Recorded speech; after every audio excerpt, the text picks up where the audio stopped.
Allez, on continue. Il y a écrit dans la Mishnah, Vechan Aganavim, Shirizero, et Takelim, on a dit dans la Mishnah, bravo Rabbi aussi. Non, bravo, bravo.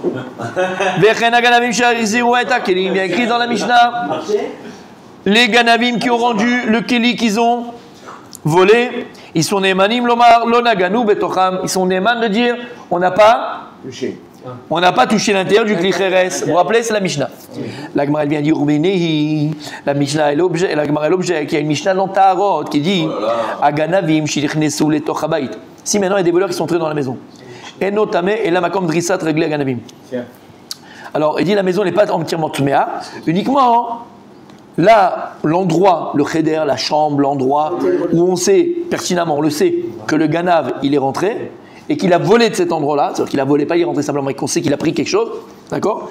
Tous les kélim qui sont dans cette pièce, ils sont tmim. On suppose qu'il a touché à toi avant de voler, ça c'est cher. Si c'est un juif, comment? On suppose qu'avant de voler, il a touché, il a cherché. Mais vadaï. Donc il y a comme ça, Birmini, il y a écrit dans le Mishnah en Tarot, Aganavim shenesu letoch habayit enotame elama comme disait avec les Ganavim. Là-bas on voit que quoi? Que là où ils sont rentrés les Ganavim dans la maison et là dans la pièce ils ont volé, mais pas ils ont volé. Tous les kelim là-bas, ils sont tmim. Alors comment dans la Mishnah tu dis qu'ils sont des manim de dire qu'ils n'ont pas touché à l'intérieur? Ici automatiquement on rend tout tamé. Ah, caché. Oui, ben oui. Il y a pas marqué l'eau cachée dans la Gemara. Non, en plus, et en plus on parle du Keli qui ramène le voleur, pas du Keli, de tous les Keli qui étaient... Oui, mais d'abord on te dit que tout est tamé. On n'y a même pas touché d'abord, on ne sait même pas s'il a touché ou l'a touché. Et tu dis qu'il est Neheman maintenant de me dire qu'il n'a pas touché à l'intérieur. Là automatiquement on rend tout tamé. Donc comment tu peux dire qu'il est Neheman? Kouchia. Alors il a dit une bonne remarque. Mais on va voir, viens faire la Gemara après. Ben, juste, regardez comment la Gemara elle répond. Amara Pinchas. Amara Pinchas Mishme. Mishme de qui? De lui. Moi j'ai un lamed bête. Des Rava. C'est de Rabat, ça doit être. Ah, c'est Rava. On lit ça en crochet. Ok, Rava. On dit pas, non, mais oui, vous avez Rava vous? Non. Nous, on a. Voilà, mais c'est. Voilà, mais ici, il est avec un petit Zain. Et là-bas, il faut lire Rava. Parce que c'est pas Rav au nom de Rav, c'est pas le Rav au nom de lui-même. Voilà. Amara Pinchas, Mishme de Rava. Il vient, il est Metaretz. De quoi on parle dans la Mishnah? Keshiasu Tshuva. Shamata. Dans la Mishnah de chez nous, quand il vient et il rend le Keli qu'il a volé, là on parle d'un cas où la personne vient, elle dit je suis désolé, elle pleure, elle fait tchouva. Comme il vient bitchouva, alors il est Neheman qui le nommé Shaker. Et de dire j'ai rien touché, j'ai rien fait, j'ai pas fait. Comment? Voilà, peut-être qu'il l'a rendu parce qu'il a eu peur de quelque chose. Il l'a rendu, mais regarde comme c'est fort. Tu peux rendre, mais tu fais tchouva. Il y a quelqu'un qui peut dire pardon, mais il n'a pas fait tchouva. Pardon parce qu'il aura besoin de toi dans 2 jours. Pardon parce qu'il a peur de quelque chose. Pardon parce que. Là, c'est quelqu'un de bénique. Mais il n'y a pas de tchouva. Mais c'est un sentiment. Donc, quand il n'y a pas de tchouva, c'est bénique. C'est balèze. Voilà. La tchouva, c'est dans le cœur. Donc comment un homme, il peut déterminer cette tchouva? Non, c'est dans les dates, il le dit. Puis il vient, il dit je regrette. Je suis désolé, je regrette, j'aurais jamais fait. Il pleure. C'est ma femme qui m'a demandé. Aïe, aïe, aïe, t'as vu celui-là, ce khalouf? C'était le cours. C'est impressionnant. Amara Pinchas Mishme, des Ravak Shasu Tchouva. On parle des Ganavim, que quand ils ont rendu les Kelim, ils ont fait Tchouva. Et donc c'est pour ça que nous, on se dit, Mada qu'il n'est pas Meshaker, qu'il n'a pas. Et quand il vient, il nous dit j'ai pas touché l'intérieur, j'ai rien été métamé, on le croit. Daikanami, c'est quoi Daikanami? Tu peux aussi être Médayek. Cette réponse d'où? Des Katane, il y a écrit dans la Mishnah. Shir Ziru et Akelim. Quand on dit Shir Ziru et Akelim, c'est pas qu'on est parti le chercher, qu'on est parti le trouver. On a Shir Ziru de lui-même. Shir Ziru Chazara Bichouva, Mashma Kiou Chazar Bichouva, Shmamina. Et donc il n'y a pas de difficulté par rapport à la. Comment? À le croire. Il a fait. Alors pourquoi on ne dit pas Lokasha? La bonté Lokasha, pourquoi? Parce qu'on veut te établir chaque Mishnayot dans Tara et dans chez nous de manière différente. On te dit Lokasha, là comme ça et là comme ça. Ici, ce n'est pas le cas. Ici, on va te répondre de manière claire. Qu'est-ce qu'on te dit? On ne dit pas que là-bas on parle d'une chose et on parle d'ici. On te dit ici, tu sais quoi? Pourquoi là-bas, Bémet, le cas de la Mishnah, il est vrai, dans Taharot, que si maintenant il y a un Ganav qui est rentré à l'intérieur et la pièce où il est rentré, tout est tamé, même s'il n'a pas touché tout, il a volé qu'une chose, tout est tamé. D'accord? Ça, c'est la mission de Tarot. Alors pourquoi qu'il est Neyman chez nous? Non, c'est différent. C'est pour les Neyman chez nous. Pour les Neyman. Parce qu'il est revenu et qu'il a fait. Il a écrit chez nous, chez Ziram. Donc voilà qu'il avait tchouva. S'il avait tchouva, voilà pourquoi il est cru. T'as compris la différence? Il l'a pas ramené parce qu'il a eu peur. T'as pas compris pourquoi il vole au cachet? Non, mais si, le mec, le voleur il vient, ok? Ah, t'as pas compris? Non, j'ai compris. Si le voleur il vient, oui. Il se casse. Il se casse. Il prend des choses, il part. On a dit que tout est damé. C'est ce qu'on a dit. Oui. C'est bon. Maintenant on dit après 2 semaines il revient. Mais maintenant les choses elles sont tamées dedans là. C'est tamé. Non, c'est des Kelly non. C'est pas vrai. Les mains dedans. Le mec, un voleur il vient. Il rentre une maison. Il prend quelque chose. Ok? On est d'accord que là du coup tout est tamé. D'accord, bah le type il doit mettre tout au migvé, c'est fini, ça y est, il va pas attendre 2 semaines. Hein. Ça y est, c'est au migvé, il doit mettre tout au migvé. Ok. Et ce qui va revenir, s'il revient avec un objet, cet objet là. Il est tard. Il est tard. Ouais. S'il dit, voilà, je vous assure que j'ai pas touché l'intérieur. Lama, c'est contradictoire, c'est pas contradictoire. Parce que s'il le ramène cet objet, c'est sûr qu'il n'a pas touché l'intérieur. C'est Vadaï, on le croit sur cet objet. Lama, il fait tchouva. Et si vraiment il fait tchouva, comment? Peut-être que lui-même il a ramené le avant. Bon, ça c'est un psychopathe. Là, c'est un psychopathe. Si le voleur revient immédiatement, il regrette tout de suite, il n'y a pas nécessité de faire le migvé pour tout. S'il revient tout de suite, immédiatement. S'il a volé dans la maison et après il revient, il dit j'ai mal fait, je suis désolé. Oui, le reste. Non, mais s'il a fait tout ça, il dit j'ai pas touché. C'est une bonne question. Il n'a pas touché. C'est très bonne question. Ça, c'est une bonne question. C'est Mais non, à ce moment-là, attends. Quand il a volé, il a fouillé avant de voler. Mais s'il vient, il dit je n'ai touché que ça. Aucun intérieur de Kéli, j'ai pas touché l'intérieur des Kélim, j'ai pas touché. Bah ça, il est Neyman, bien sûr. Si c'est immédiatement. Si c'est immédiatement. Ouais, il est immédiatement. Elle est des Rabbanan. Tout ce qu'on parle, c'est que des Rabbanan. Ça fait penser aussi quand ils amenaient les choses tamées au Beth Amikdash et que pour le Shalom. Ça, c'est le Kodesh pour la Maretzim. Ouais, mais pour là, le Kodesh. Le gars, il fait tchouva, donc on a envie quand même de lui faire un peu une tova. Donc on est sympathique, on le croit. C'est pas qu'on veut être sympathique, c'est pas ça. C'est que si. Mais non, si la personne elle fait teshuva, elle fait teshuva. Comme je dis, teshuva c'est 100%, il n'y a pas de demi-pourcent. Il va venir, je regarde, j'ai pris, mais j'ai pas touché. Alors c'est pas une teshuva, comme il a dit, c'est manique. On le croit. S'il fait teshuva, il dit écoutez, je suis désolé, je ramène, mais j'ai touché à l'intérieur. Bah oui, il a touché à l'intérieur, il va le dire, le gars. C'est pas une teshuva sinon. C'est pas une teshuva. Si, c'est une teshuva. Il le ramène et il dit je suis désolé, j'ai touché à l'intérieur. C'est ce que je viens de dire. Mais si jamais il le dit pas, c'est pas une vraie teshuva. Il ramène l'objet, il dit la vérité, je sais pas. Alors si on s'est pas mis ça avec, on va le mettre au mikvé. Mais si il dit j'ai pas. Voilà. C'est sûr de lui. Voilà. C'est vrai. Oui. Si c'est un voleur goy. Là dans le cas, non, on s'en fout. Si c'est un voleur goy. Non mais t'as mis. Alors si c'est un voleur goy. Tu mets des rabbanan. Non, mais on sait que c'est un voleur juif, vu qu'on parle de tchouva. Bah non, on peut pas dire. On sait que c'est un voleur juif. Oui, mais prends un autre cas. On parle de tchouva. Il a fait tchouva. Mais si on parle de tchouva, ça peut être qu'un juif. Oui, il a fait un voleur juif. On s'en fout. Ah oui. Là, tu extrapoles. Là, je t'ai coupé. Non, parce que je me dis qu'on peut peut-être avoir aussi Gabi Kabzelkout, on dirait un juif, il peut pas faire ça. C'est pas dommage, tu t'avais fait on peut pas dire ça. Un juif peut faire quoi? Voler? Et pas voler. On peut. Non, mais avec un Kabzelkout, non? En disant. La Torah, elle est écrite pour qui? L'Otignov, c'est pas écrit pour les païens, elle est écrite pour nous. L'Otignov. L'Otachmon, elle est écrite pour qui? Pour le type avec la grande barbe. C'est pas écrit pour le type qui a Tel Aviv, lui, il connaît pas ça. Pour qui il a été écrit l'Otachmon? La Gemara continue, Birushalayim, Nemanim, ala Kodesh. Il y a écrit qu'à Jérusalem, ils sont crus la Maratzim, Afilou dans le Kodesh, pour tous les Kélim. Tana, c'est quoi Tana? Rabbi aussi, c'est quoi Tana? dans une braïta. Non, c'est dans une braïta. Nemanim al kol cheres gassin. Là, la braïta dit, ils sont nemanim, les potiers amaratzim. On a vu les potiers amaratzim. À Jérusalem, ils sont crus sur les taras de dire que leur. C'est les potiers. Potiers, ceux qui font les pots. On avait vu, tu n'étais pas là, on avait vu juste avant. Les potiers, ils sont crus à Jérusalem sur les klicheres gassim, sur même les klicheres qui sont très gros gassim, voilà, gros. D'accord? On est cru à Jérusalem que c'est Betara et Kotcheken sur les dakim, parce qu'on avait vu qu'à Modin, c'était que les dakim, voilà, que les petits. Bah, à Jérusalem, ils sont crus les potiers, et sur les gros et sur les petits. La Kodesh pour le Kodesh. Mais Kol Kachlama, la Gemara pose la question, elle dit mais pourquoi Bémet on a cru les potiers à Maratzim, à Yerushalayim, sur tous les klicheres, gros, petits, moyens, tout joufflus et tout poilus. Shen aussi une équipe shonot d'Yerushalayim. Lama mon tzadik. Parce que les gens. On a vu ça déjà. Sortir de Jérusalem pour aller acheter. Shen aussi une équipe shonot d'Yerushalayim. Non, là, on l'a dit ça déjà. Pour la fumée. Oui, vas-y. La fumée, il fallait qu'il fasse brûler dans dehors. Non, parce qu'il y avait parce que les murs. Des trucs en argile. Puisque Bémet à Jérusalem, on ne faisait pas de poterie, on ne construisait pas de poterie, là-bas à cause du feu que ça venait et de peur que ça va noircir les murailles de Jérusalem.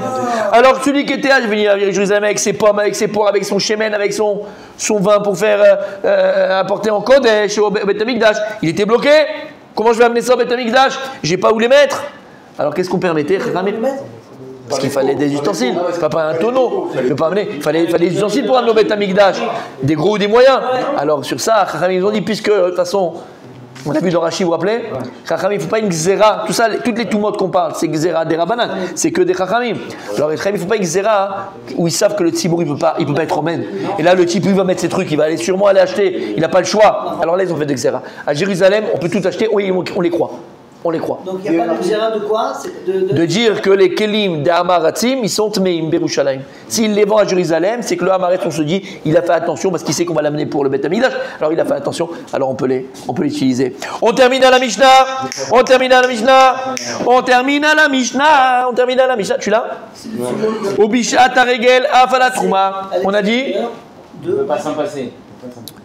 Tu es avec moi? C'est bon là, d'accord? Mais les kélis, il faut qu'ils achètent. Ouais, non. J'avais à Jérusalem, il y a des bons juifs à Jérusalem aussi, il y avait des bons juifs. Il y avait des chiens, des chats, des oiseaux. Ils pouvaient acheter des bons juifs. Parce qu'on avait dit qu'on pouvait acheter des non-juifs. Ah, des non-juifs? Ouais, Jérusalem. On peut acheter des juifs, mais il n'y a pas de non-juifs. Il n'y a pas de non-juifs. ils étaient obligés de casser. Après avoir mangé, ils étaient obligés de casser. T'as compris? Donc il en ferait. Si j'avais une députation, ouais. C'était pas réutilisable. Rafami en crevettes. Pour la de le Beth Amikdash, pour le shemen, pour le mincha, la farine, le vin. Et ils avaient besoin de petits ustensiles, c'est pas des tonneaux qu'ils amenaient. Ils avaient... Hein? Non, t'as fait Kodesh. Tu as fait pour le Kodesh. Il devait forcément déjà dans un pot pour l'amener. Mais voilà, ou bien ils rendaient Kodesh quand il arrivait à Jérusalem. Pas avant. Il arrive à Jérusalem, il savait que c'était pour elle, il n'a pas dit encore, il a dit maintenant c'est pour le Kodesh, j'amène ça pour le Beth Amikdash. Ça, s'il arrive n'importe quoi, il peut l'utiliser. Mais vadaï. Mais vadaï. C'était une pression spéciale. Tu pouvais faire ça. Tu pouvais aussi. Mais là, c'est utilisé pour les corbanotes. Pour les corbanotes, il y avait le sechayayin, Isuchayayin, c'est Kodesh. Le shemen, c'est le Kodesh. Il a fait. Gemara. Non, ça c'était de Jérusalem. Il y avait une source. Ubishat Aregel, Afala Trouma.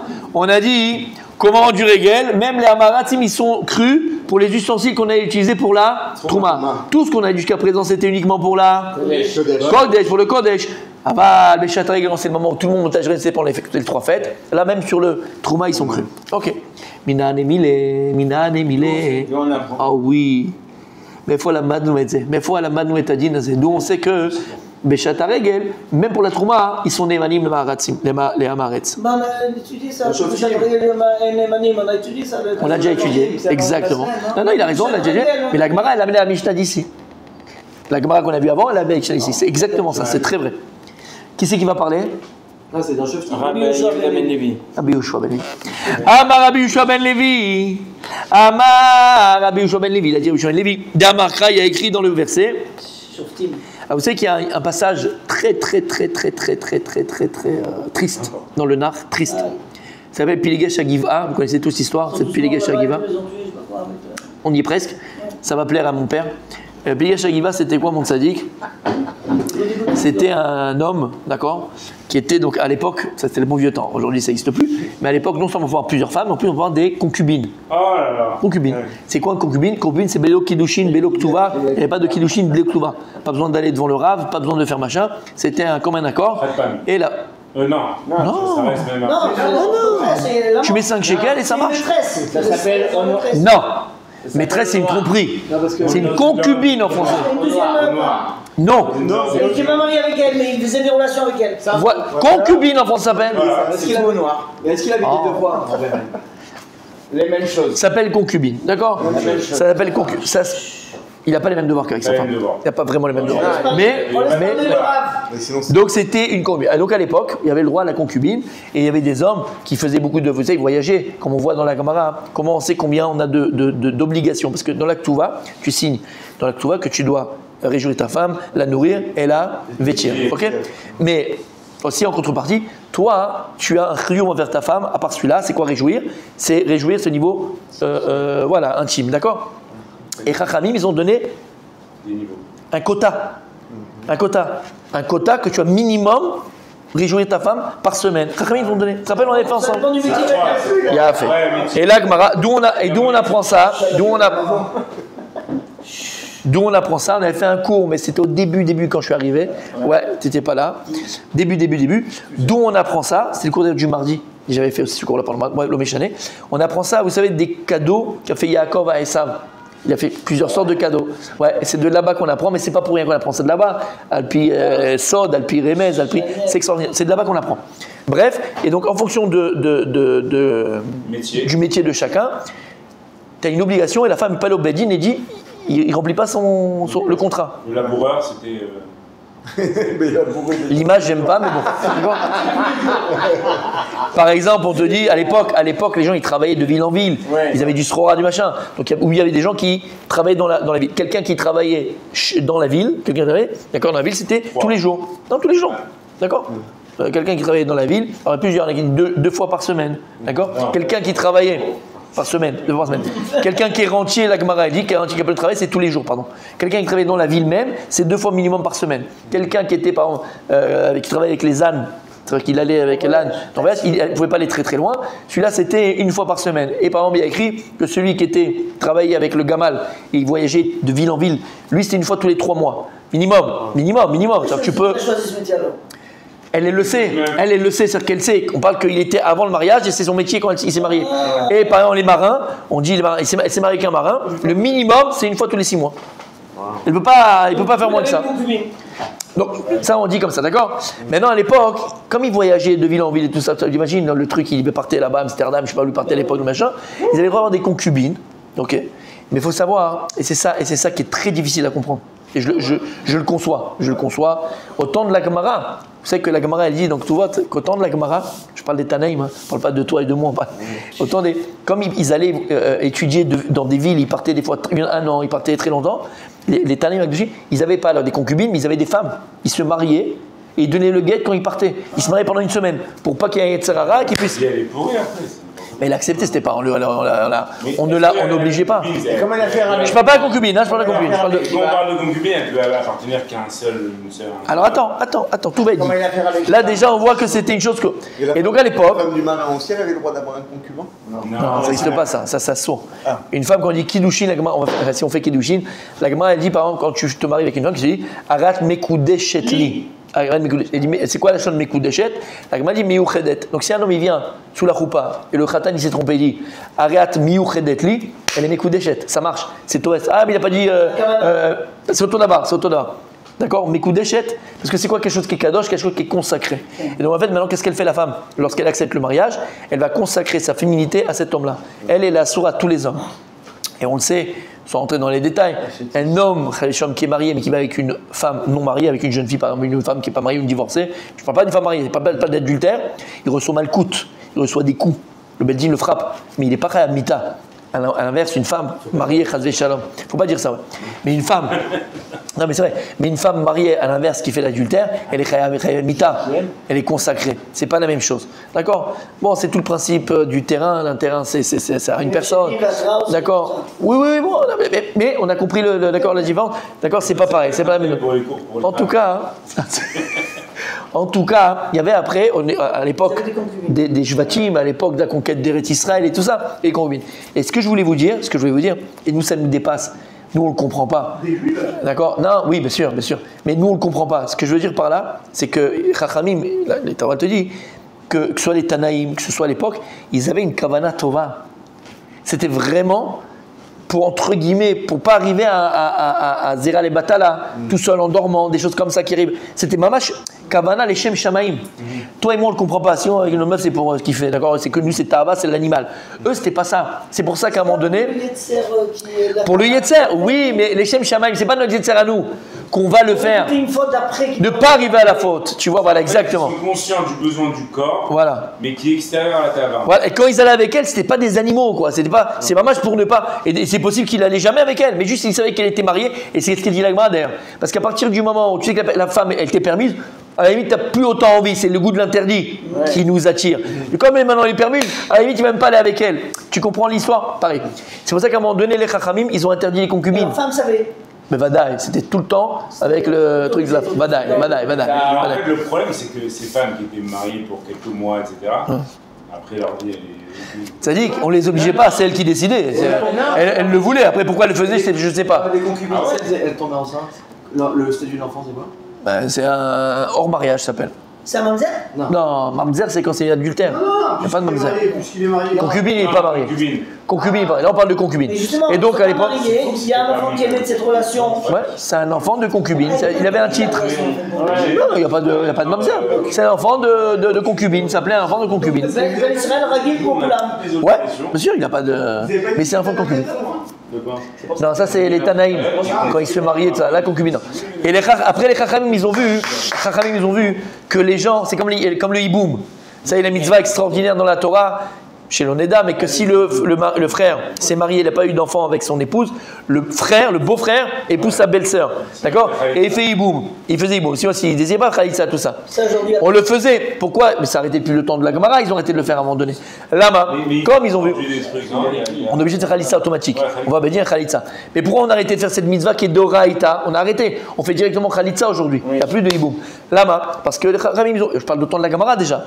Ils ont vu que les gens, ils n'avaient plus la kavana de la mitzvah, de donner un zéra pour le frère. Ils faisaient les Shem Shamaim, comme tu mettais tefilin. Ben, ils le faisaient comme ils mettaient cette tefilin. Après, les gens, ils ne faisaient plus pour ça. Ils le faisaient pour la Tahava. Ils le faisaient pour un chach. Ils ont dit, bon, il n'y a plus la mitzvah. Ils ont arrêté de le faire. Concubine, c'est pareil. Ils ont vu que les hommes, c'était venu, d'accord, en veux de champ, voilà, c'est des orgies programmées. Ils ont dit, on va s'arrêter là. On arrête ça. Mais il y avait le secret. Alors, ici, vite, l'histoire, c'est quoi? Très intéressante, mais triste. Et ben, un homme comme une concubine. Et cette femme, d'accord, elle voulait voir ses parents, donc il lui a dit, ok, on va voir tes parents. Ils sont partis voir ses parents, le père il les a accueillis, tout ça, ils sont restés un jour, et ils ont dormi là-bas, le lendemain, ils vont partir. Et le beau-père, le faux beau-père, c'est une concubine, il dit, écoutez, partez demain, parce que regardez, vous n'avez pas le temps de rentrer chez vous, il va faire nuit avant, restez, ça c'est dans le Nach, hein. Tu peux retrouver ça dans le Nach. C'est dans Yoshua. Et donc il lui dit, restez là, parce que les routes étaient dangereuses à l'époque, hein, c'est pas comme aujourd'hui, t'as le machin, ok. Et il dit non, il faut que je sois absolument chez moi, c'est vrai. Il s'en va. Bon, maintenant, je vais partir. Donc il est parti. Ils sont partis, effectivement, le beau-père s'est pas trompé, le menu va tomber, le soleil se couche, ils sont au milieu du truc, ils arrivent, ils rentrent dans un village. Ils étaient sur le territoire de Binyamin. Ils arrivent dans un village, la Nach nous dit, ils sont au milieu du village, ils attendent. Ils attendent que quelqu'un vienne leur dire personne. Personne ne les invite. Et là, il y a un vieux qui arrive comme ça, il dit qu'est-ce que vous faites là? Et il leur dit voilà, je suis là avec ma truc, bon bref. Et lui, gentiment, il leur dit donc on voit déjà qu'il n'y a pas d'hospitalité dans ce village. T'as un juif à la rue, je suis là, viens de chez toi. Personne ne les invitait, juste ce vieux-là qui les a vus à la fin, qui était un peu comme ça, qui boitait. Et ils invitaient chez lui. Et après, il va se passer pratiquement la même histoire qui s'est passée avec Sodome.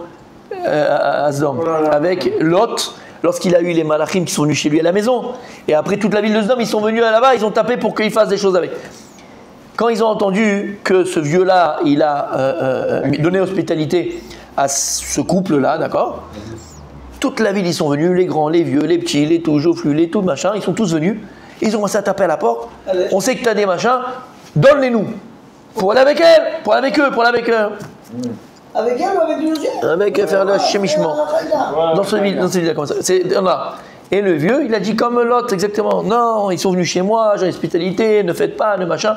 Et eux, ils ont vraiment voulu savoir, ils tapaient jusqu'à que le monsieur, le mari, quoi, la concubine, le concubin, on va dire, il voit que c'est un danger pour tout le monde. C'est horrible. Il n'a pas dit prenez-la. Qu'est-ce qu'il a fait? Il a pris sa concubine, il l'a mis dehors pour qu'au moins il sauve le reste, lui et les autres qui étaient dans la maison de celui-là, et sa concubine. D'accord? Chez Mishmor, tout le village, tout le monde est passé sur elle. Le matin, lui, il se lève et dit je vais aller.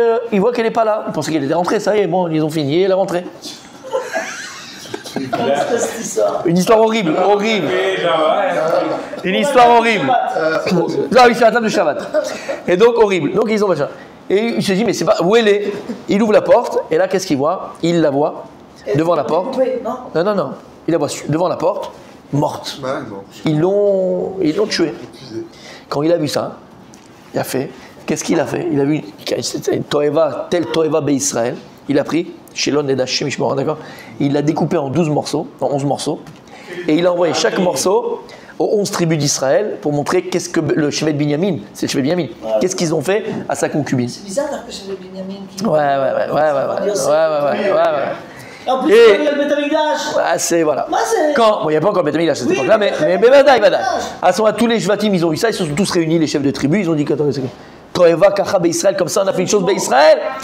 On va tous sortir à la guerre contre Binyamin parce qu'on doit enlever cette Toeva qui a été faite, qui est écrit dans la Torah. Et tu enlèveras, on l'a vu dans cette paracha, tu enlèveras toute l'abomination qui a été faite. Ils sont sortis à la guerre et ils ont tué tous les mâles grands, quoi, qui étaient plus de bar mitzvah, entre guillemets. Tous les mâles, ils les ont tués. Tous les mâles, ils les ont tués. Donc ça a été un jour de plus grande tristesse pour l'âme Israël. Ça a été une guerre civile, entre guillemets, où ils ont massacré tous les hommes de Binyamin, ça c'est que les enfants. Et ils ont interdit, à partir de ce moment-là, de se mélanger avec les chefs de Binyamin. Ils ont interdit. C'est une des raisons aussi pourquoi à Tou B'Av, on fait une telle simcha. Une des raisons de Tou B'Av, c'est parce que les Chachamim, ils ont enlevé cette xéra et on a repermis de se marier avec les enfants de Binyamin, les chefs de Binyamin. Donc on verra demain, on continuera demain. Une belle histoire, mes amis, voilà, racontée à la maison avant de dormir aux enfants. La pêche pour la journée, ça.